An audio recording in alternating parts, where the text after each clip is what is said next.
It's live. You guys feel weird speaking in English? We'll get used to it. It's funny how when there's somebody English around, we just Default. we don't mind, but when it's three Frenchmen speaking English, we all feel awkward. Rahel, can you sit next to us? She's got her earphones in. Cool. So I'm trying to get a videographer to film this moving forward. I think it'd be good. Get a few different camera angles. Especially if we're at the chapters. Yeah, that's going to be useful. That's going to be very useful. Have 3 or 4 cameras around. Yeah. And it's going to be good content. Some snacks. Snackaroos. Some snacks and coffee. Some, what are those, trailers for celebrities? We can all have our... Chairs? I'll have our chairs. Like our van outside of the chapters Yeah. for the talent. But it's not a beautiful bus. It's just an old, like, contractor's van. Nice. We put like a fake satellite on top to show like we're broadcasting. We bring our like we all have the same brand of coffee, and we pretend we're sponsored by McCafe this morning. Oh, yeah. Hide the receipt. Cool. So let's get this show on the road. Cool. I'm going to pull up our intro. The unification of humankind. Welcome to part 3 of 5 of 3 Frenchmen and a book. 3 Frenchmen speaking the English. Sapiens by Yuval Noah Harari. Great book so far. This week we are focusing on part 3 of the book, which is called The Unification of Humankind. So there's 3 main ideas that we'll be talking about today. Number 1 will be how the human species has been unified by empires in the past. Number 2 is how humankind was unified by money, or exchange, bartering, something, services and stuff like that. Mm-hmm. And number 3 will be how religion has allowed humankind to sort of unify itself. Yeah. So before we get into those topics, let's talk about a topic that comes up every single week. Human beings, when they talk about other human beings, there's always this aspect of us and them. Yeah. Right? We like to make things easy on ourselves, on our brains, and just say, well, this is us, and then there's them over there. Right? Once you get past a certain number, the Dunbar number that we've talked about so far, 150, 200 people, then it becomes them, right? Our small community does not extend past 150, 200. So Yuval does get into the topics there of how humankind was unified, and he starts off by talking about empires. Can I just put one topic forward before we start? What does unification mean?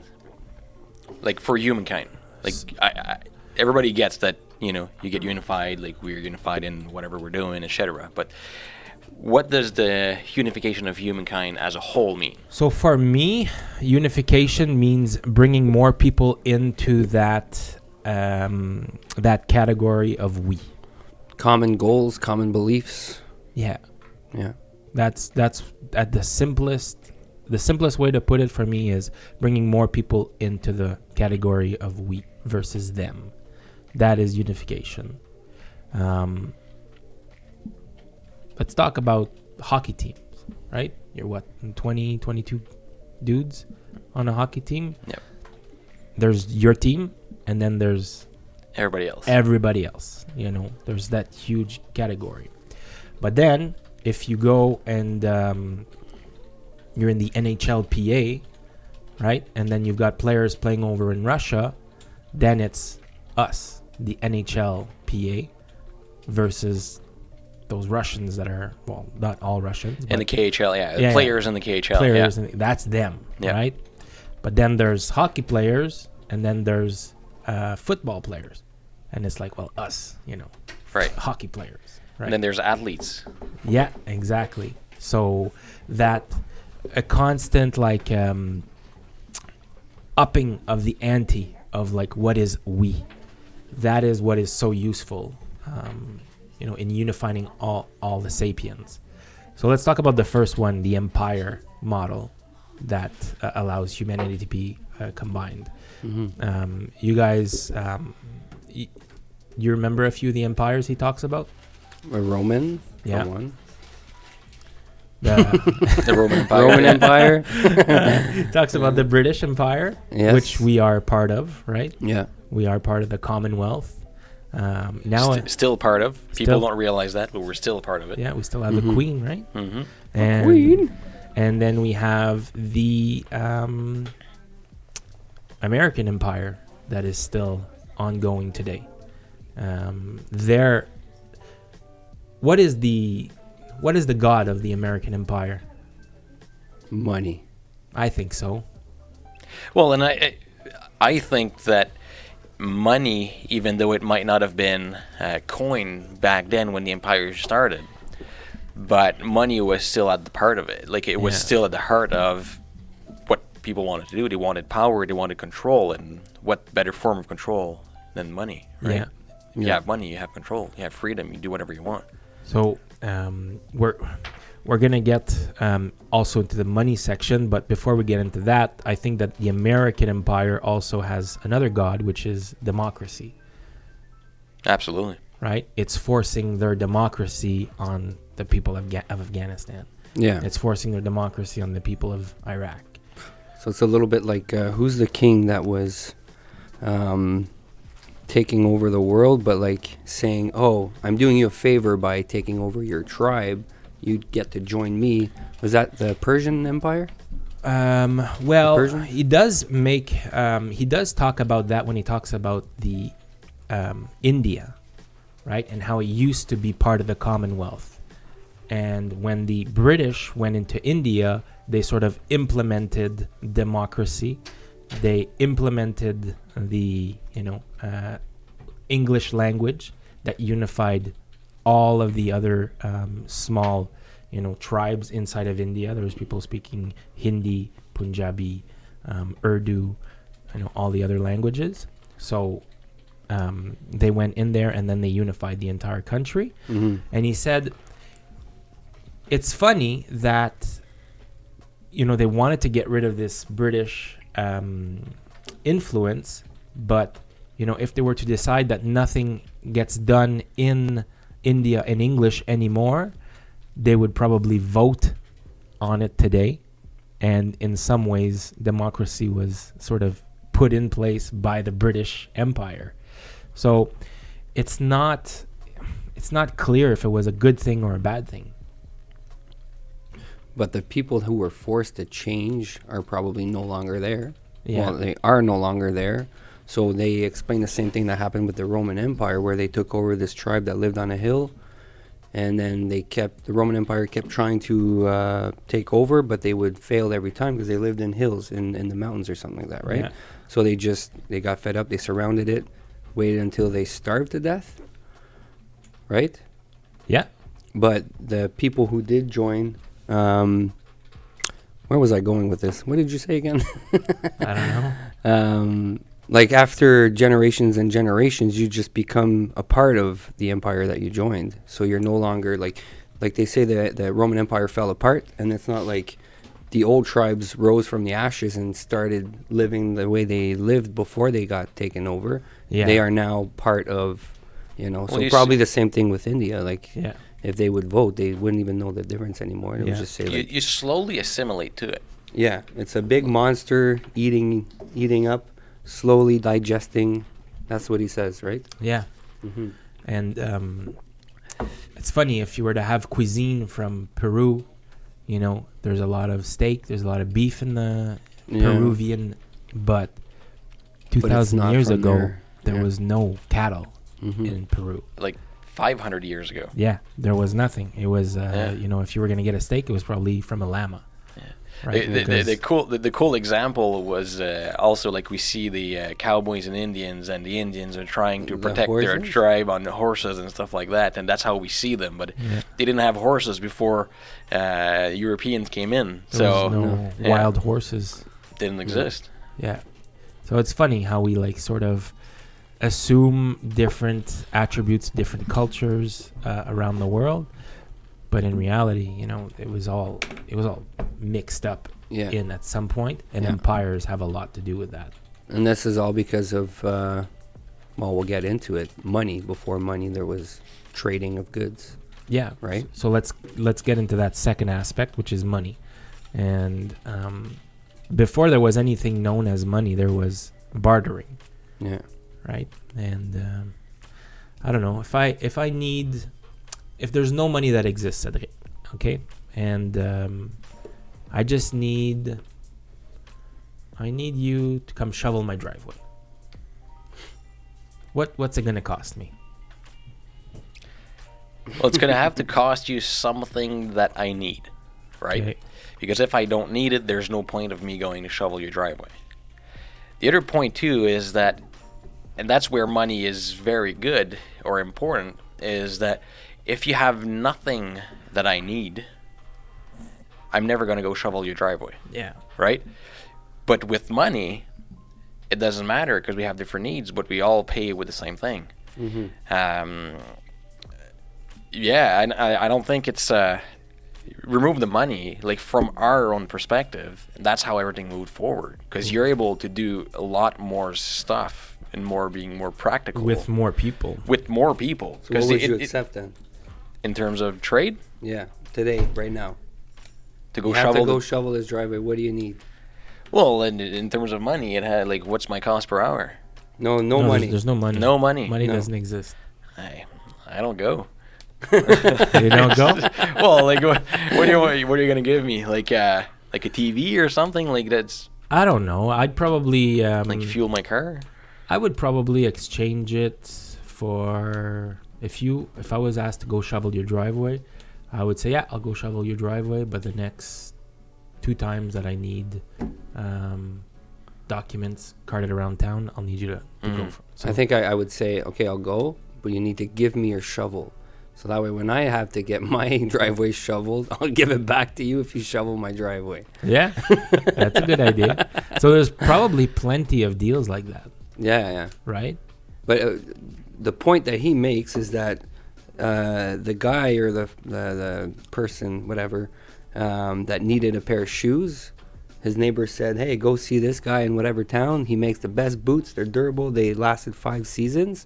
So he goes there, and this guy is a, what do you call someone that grows apples? Like He owns a fruit orchard. Yeah, an orchard.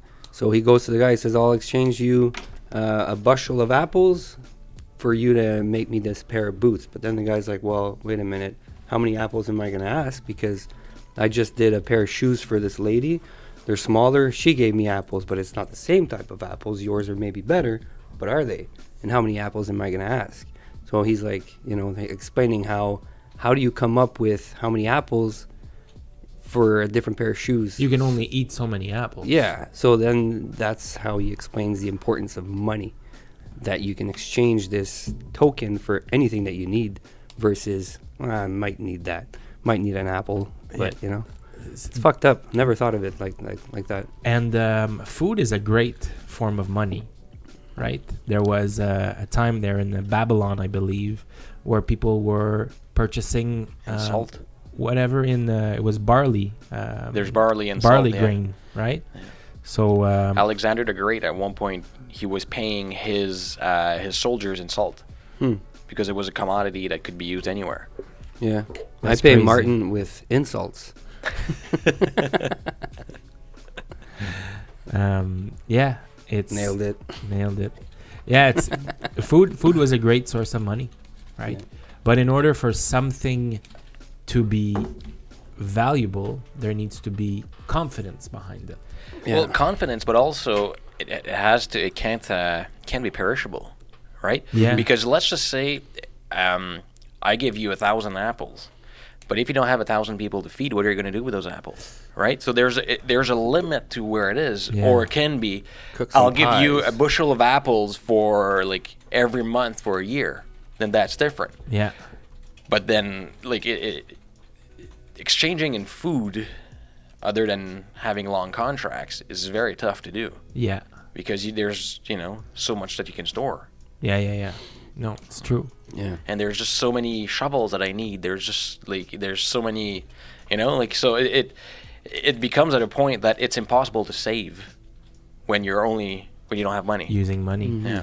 So there was the first coins that were ever used.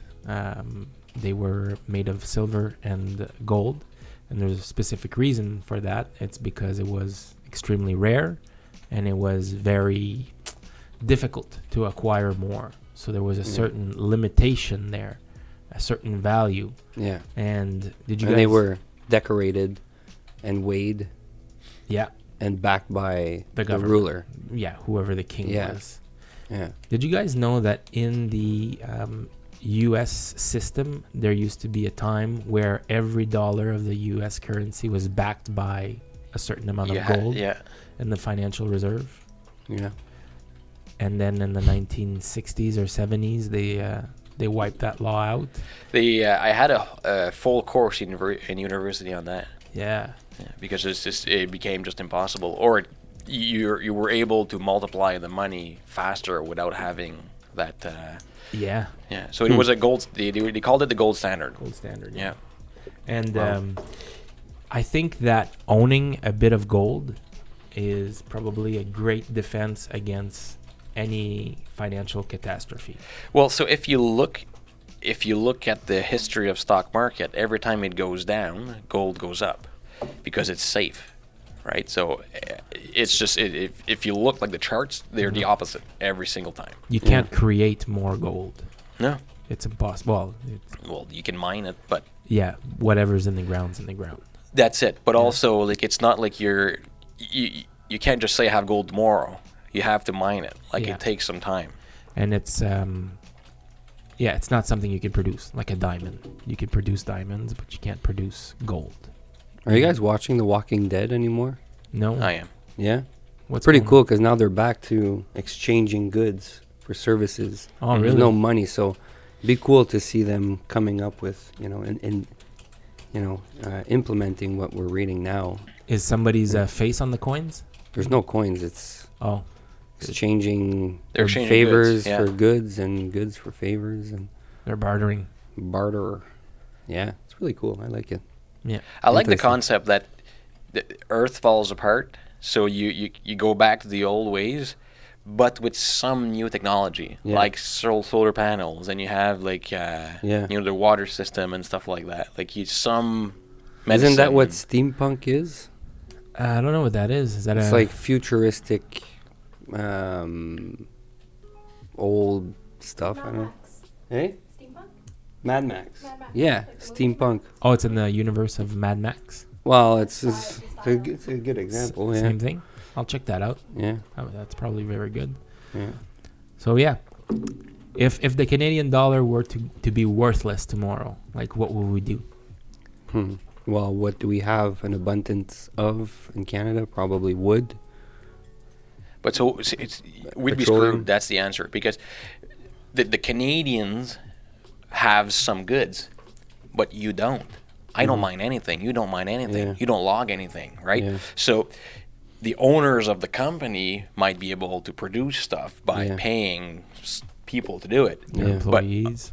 Realtors, what the hell are we going to do? Yeah. Right? So we're very, very dependent on that system. We'd be. And whole industries are created on the money system. Yeah. Yeah. Damn. Then I think we'd all be like pimps and hoes. But like, The only thing we have. no, but like, What else am I gonna sell? or just look- Myself. See Chris showing up with a fur jacket. Oh, jeez. I prefer that than. But just look at countries that had inflation going through the roof, like 10,000% a year. Like Zimbabwe had that a few years ago. So Yeah. like you go in and then your I have $10,000 in my account. I can buy A loaf of bread. a lot of stuff, right? Okay. I can buy 10,000 loaf of bread. A year later, that same 10,000 that I've saved for 5 years can only buy me one loaf of bread. So whatever I had worked for all my life is worth nothing now, and bang, 1 year it's all over just Yeah. because of the financial system collapse. Have you guys heard of goldmoney.com? You talked about it a couple times. So goldmoney.com will take your money and then they will buy Gold for you. gold for you and they will keep it in the Canadian Reserve. You could choose to hold it in 7 different vaults throughout the world. But what I did is I bought a very small amount, $500, about a year ago. And they gave me 0.3, whatever. It was 300 grams, I think, of gold. No, it's not that much. Maybe 30 grams. What is it worth an ounce right now? Like 1,600? Probably a bit lower than that, but yeah. Anyways, Mhm. so the economy did what it did, but now that, whatever, 30 gram, let's say, is worth 567. And I think that's kind of cool, as opposed to keeping money in the bank. Do they give you like a certificate of authentication? You've got the same record that you have with any other bank. Mhm. You've got an online account. Who opened the online store for gold? Like, how does that work? Goldmoney.com just said, here's our service. There's a lot of them. Like you can do it the same way. It's the same way as any financial system. Like let's just say you open a U.S. account. I transfer some money from my Canadian account into that U.S. account. It's held where? Like it's just, but this is actually more tangible because they actually buy the gold. It's physical gold. Could you go see your gold?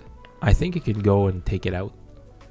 That'd be It's- cool. 'cause You can could go request see it. You can request to take it out. Field trip day, kids. Let's go see my gold. They open up this drawer and this little No, so nugget. that's not how it would be. So it'd be the same as money, like in a bank. You don't have like $1,000 that is yours, this money there. But if you want to take out 300 grams or 30 grams, they will give you 30 grams. That'd be cool. But when you go see the reserves, it's probably like huge, like bullions of gold. Look at the Google the history of gold prices, because you'll see that in the financial collapse of 2008, it went from a couple years before was like 1,000, and it went all the way to 2,000. Whew. A gram? So let's just say here. So that's 20 years. Yeah. see what I mean? Yeah, it went up right after 2008. Yeah. So like when you're saying like now you're up $67. Yeah. It's the same as the stock market, right? It goes up and down. Yeah, it's crazy. So if you bought at 2,200, you're gonna get fucked. Oh, yeah. But eventually we'll go back up, right? Yeah, same thing. You hold. Like gold is not something you sell every day.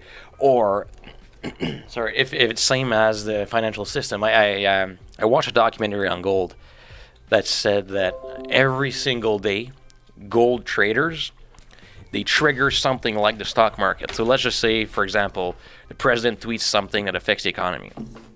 Stock market directly goes down or up, right? Just because of what was said. There are some algorithms, AIs, that buy automatically without stock traders not even needing to buy. As soon as it happens, like for example, there was a tweet I think was 4 years ago that said that Obama was dead, something like that. Just a random tweet. Somebody hacked like the New York Times, something like that. Anyway, that said that Obama was dead. Bang! Stock market went down right away, even before anybody could realize it. So these guys are the first ones to sell up, and then they're able to buy it back when they realize everything didn't happen. They sold higher. They bought lower. Wow. 2 hours later without even doing anything. They did nothing. It's just the algorithm that did It's it. automatic. But they do the same thing with gold. But gold is not as regulated. It's not as watched. And it's only the same guys that do it, the experts in gold. And there was a documentary that somebody mentioned that okay, so here's what's going to happen, because he's part of the system. And then he said, in about 1 hour, gold price is going to go down. And then just watching it. Then bang, it goes down like 1%. Nothing crazy, but 1%. So, and then bang, people are buying, and then whoop, it goes back up right after because they control it. There's not enough players in the system that they're able to control a little bit more. And that's the issue with gold right now. There are some people that are just buying, selling every single day and making millions out of it. There's technology like that that's available to everybody. Like my trainer at the gym was saying, he's got an option right now on this stock, and if it hits, a certain price, whatever, 30 cents, the system will automatically buy it for him. And then if it goes up to 35 cents, then it's selling for him automatically. Yeah, so that's that's available for every bank. But when it gets complicated and people take advantage is when you have AI that just scans the internet. And then they do as it soon automatically. as something happens, bang. Like, for example, let's just say there was an attack on the tankers in Saudi Arabia when they blamed Iran. Let's not get in there, but let's just say Iran attacked some tankers. Bang, price of oil goes down because you have less stuff available. But by the time that this news is reported and people start to react and try to buy oil, these guys already bought it. Yeah. Their system automatically bought it first before triggering it to go up. Yeah. So having that advantage makes them millions and millions. I have a cousin that actually trades in energy. That's all he does. He trades in energy. He buys contract for energy that they're going to be produced 15 years from now. And what they do is they look at, they have two different meteorologists. I'm not sure how you call them, but in English. But anyway, these guys full time, all they do is they're here, they're just there, and they plan what's going to be in 2 weeks, 1 week, 1 year, stuff like that for the weather. So like, let's just say it's supposed to be super hot in 2 days or a week. They buy a lot of hydro. Electricity in advance people will need because people will need it, and they know. So they buy it cheap, and then they resell it when people actually need it. Wow. Like, this system is very advanced. Like, there are some people that are making millions. That's crazy. Like, lots of zeros. That seems just in trading. Not you don't own anything. It seems like something that would be difficult to get into, right? It's like, well, you need so much money. Evolution into evolution into evolution of systems, right? Yeah. That's wild. Huh. That's crazy. So yeah, in those ways, like, we are all connected now on Earth through this one thing that is money, right? The American and the Chinese don't always see eye to eye, those two empires. But when they talk money, they can at least understand each other. So they've got that common language. They can still trade together. They can still, yeah. And he does mention this. It's not two people that... it's no longer the sword rattling of the deaf and mute. They can actually talk because they have the common language of money, right? So let's get into the third. Maybe Greta will invent or start a new revolution where climate change is what brings us all together, Well, she's on a mission, this little Greta. There's a valid argument for that. It's a common element. It's a common enemy for all of humankind. We need aliens. Well, we've talked about that, but we could get into it. The one example that's been put out there is Brazil, because they're cutting all the forests, right? So people are starting to talk and to just say, let's not trade with Brazil anymore until they stop cutting, because so they're cutting all their forests because they want to have cattle, so then they can sell meat. So that's what it's all for farming. That's the biggest thing that they're doing. But if we're not buying their meat anymore, they're going to stop doing it. Yeah. So there's a big boycott on everything that is farmed in Brazil because of it, and if that's all because of climate change. So if everybody stops buying Brazil stuff, they'll have to stop doing it. It'll be good for Alberta. Yeah. Sell more beef. Well, so we got beef with Brazil. Literally. But yeah. Let's get into the third, less controversial of topics, the religion. Or is it the most controversial? Well, yeah, probably. How religion has unified people across the world, right? The idea of a common God, of a common deity. I found it really interesting how groups of people with a monolithic view, with one God, were prone to warfare, but people with polytheistic, so multiple gods, were better at interacting with other tribes. I just can't get over the fact that you just use those two words. Well, it does. Jesus. Yeah. Did you write them down? So So much for being French. Christianity, Judaism, and any Judeo-Christian theology, like Islam, they always tend to have conflict with other religions because they have this one God, our God, Allah, but when we look at the Hindu religions, they have multiple gods, and they were able to interact with other tribes because they had already this idea that there was a multitude of gods.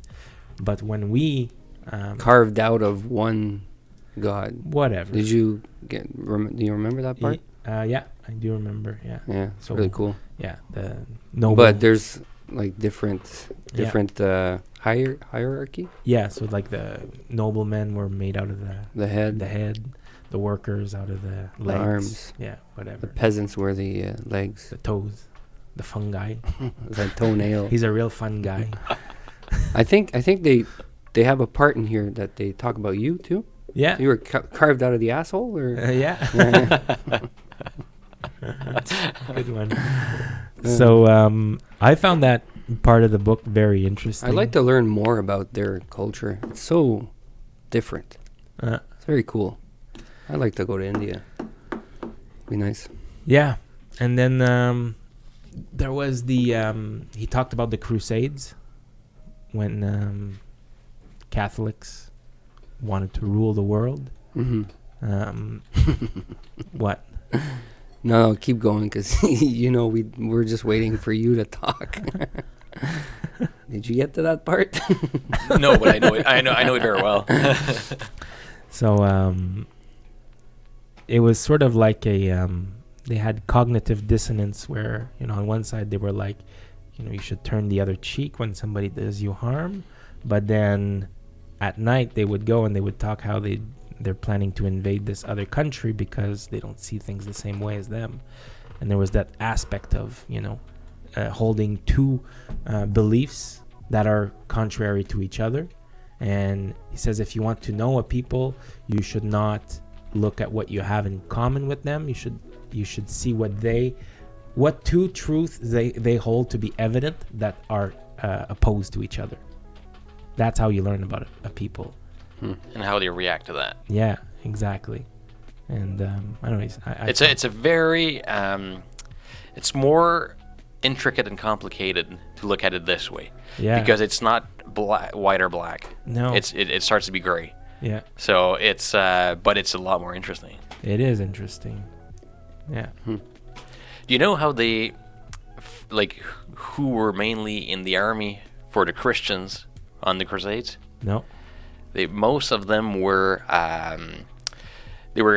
convicts. Really? So instead of let's just say you killed somebody or you stole something, so your punishment wouldn't be death or losing a limb or prison. It'd be go serve in the Crusades for 20 years or go serve for X number of years. But so it sounds like you're putting a bunch of convicts in there, but at the same time these convicts believed in the cause because they believed in God, right? They believed in Christianity, because at the time, good and bad people kind of believed in the same thing because they were thought that that's what ruled. So that's how they funded their army. They had a bunch of people in there that were there for 5, 10 years, 20 years, and then when they were done, they were free to go back home. Yeah. Hmm. No, that's wild. And that was every country. Like, you'd have people from Sweden, people from, Great Britain, France, Germany, all of them. It was just everybody that was a Christian. That was a punishment for like 200 years. Yeah. And he was talking about a king that was sort of hinting at the fact that he didn't really believe any of this, but he said, whatever you do, don't tell my servants, because I don't want to get stabbed in the middle of the night. He's got that aspect of let them believe, right? So let them believe, so that way we don't fall into a conflict with people. So yeah, cool. So anyways, what do you guys think? Like, is there any one of these three factors that we could have done without over the years in order to unify the human race? Not as fast. Yeah, I think you need all three of them to make it go that fast. You can't have one without the other. When you think about religion, that had to come before money. yeah, And then when religion wasn't enough, money stepped in because barging wasn't an option anymore. And then empires... bartering, you mean? Yes, bartering. Bargering? What is bargering? Barging. French guy here. Yeah. And then if you look at empires, he does say at one point people were contemplating on whether or not it was a bad thing to have empires. But if you look at history today, obviously it's what works. Yeah. More and more people under common goals, common beliefs make the world, go round. So can't have one without the other. Do you think we could do without religion moving forward? Or do you think it needs to be there? Not right away. No. Not right away, because you have full countries that are based on that. Yeah. Like, remove religion from, I don't know, Saudi Arabia. Yeah. What's going to happen? Yeah. Right? The whole unity of the country is going to fall apart. Yeah. Because they're all following these laws. A country like Canada, maybe, because we're being, moving more and more towards just none of that. Yeah. Like, remove all the immigrants from every country, not just Muslims and stuff like that, but the immigrants coming from, Caribbeans or South America or anywhere. Like, they're all Christians. Yeah. So it's not just Muslims, but remove all the immigrants. If you were born in Canada, I am pretty sure that in the last 20 to 30 years, your beliefs in God have, different. Well, they'd be different, that's for sure. Yeah, for sure. So to remove it completely now, I think chaos will happen across the world, but depends where, I guess. Yeah. Yeah. There was these three factors: the religion, the money, and the empires to sort of unify the human race. But I think there's this other aspect, and he didn't really talk about it in the book, but there's the common enemy, and you talked about it: global climate change. Yeah. Right? That is something that all of us can look at and say, oh, well, this might be a problem, right? And that sort of unifies a bunch of people to work at it together.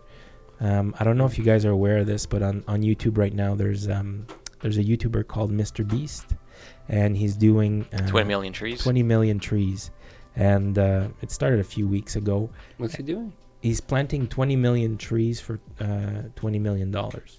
So he found this company that has agreed to plant one tree for every $1 that they receive, and Where are they planting these trees? you'd have to look it up. Yeah. And then what's his goal? 20 million trees. Well, for what? Why? Well, just because For the he's... environment. Yeah, for the environment. So it's causing people to unite, and you've got a bunch of different YouTubers yeah. Stepping in to help out? Yeah. I believe that planting trees is one of the biggest solution. For me, let's just say we count the net effect of what we're doing for gas emissions. So if you have more trees, you can it reduces your emissions, right? Your net emissions. It's the same thing as having more money coming in your account. You can increase your expenses if you have more money coming in. So the more trees we cut and the less trees we plant, it's Delete? going to be a lot harder. Yeah. Teamtrees.org. That's it. Yeah. No. So You know, that size. yeah. So 16,291,614. So he's got to look at this. Most trees donated. I don't know who these guys are. Elon Musk. Elon Musk donated Million $1 trees. million. I don't know who this guy is. Wow. Jean-Michel Lemieux. Jack Dorsey went twice. Jack, that's the owner of Twitter. Hey, Alan Walker. Alan Walker. Oh, Alan Walker with the donation of 100,001. Well, look, Mr. Beast. 100. Attaboy. Wow. He did it twice. Yeah. So Poo Pie Pie. PewDiePie. No, Poo Pie Pie. That's probably him. Yeah. So this guy, Mark Roper, he's another Yeah. YouTuber. Jeffree Star also. I love that guy. Yeah, Mark he's- Rober. He's interesting. Yeah. So yeah, look, it's a unification of, you know, a bunch of different people that I'm sure that Jeffree Star and Mark Roper. Jeffree Star is a makeup artist and Mark Roper is an engineer. So normally when Jeffree Star talks about his clique, it's us, the makeup community, and all the other YouTubers. And Mark Roper, it's us, the engineers. You know, Is And Jeffree then- Star the he's the dude with the long hair. that was on the Philip DeFranco show a few times? Or he talked about him. Yeah, There's he like did a talk. feud between him and other. Yeah, They okay, were, okay. They were spilling the tea. Spilling the tea. Yeah, I don't that's know. something. Is anyways. Okay. Anyways. Yeah. Cool. All right. So yeah, so this other aspect of, you know, the common enemy, I think would be another way to unify humankind moving forward. Absolutely. Because It will be. Yeah, when are the aliens coming. No. Well, that's the thing. Like, No, you the, watch like a movie like Independence Day. They're like it's an example of that. Yeah. Everybody that hates each other and now wants to kill the aliens. So. Signs. Watch the movie Signs. That's such a good That movie. shit will bring people together. Yeah. When's Spock supposed to arrive? The Vulcans. Yeah, 20 what? 2029. I Yeah, think. looking forward to that. When do Vulcans land? But then again, that's not a common enemy. They're here to help us, right? They're in the story. Yeah.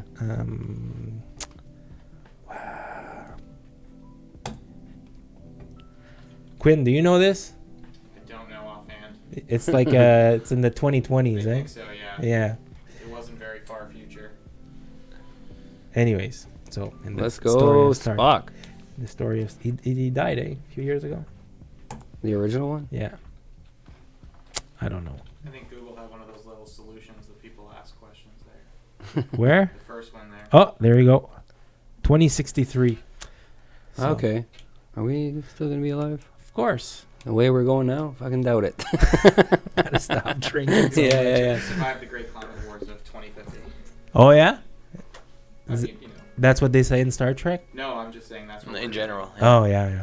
It's Smart. always by 2050. We need to get this guy on the show. Yes. So cool. Let's wrap it up for today. And anything else to add on this these chapters? I'll kick it up a notch next week and make sure I finish my Same here. assignments. Just got busy. So next week we are talking about the scientific revolution. We're gonna break that one into 2 parts, right? Yeah, it's a lot. So do you guys think the scientific revolution kicked off when we first looked into a microscope, or when we detonated the first nuclear bomb? What about the stars? Wouldn't that be where we started? Well, he talks about those 2 main events. Oh. They It's were- it's before already the nuclear listened to it? bomb. It's the nuclear bomb. No, it's way before that. yeah, I think so. It's way before that. Like the a bunch of stuff happened before. Yeah. Like electricity.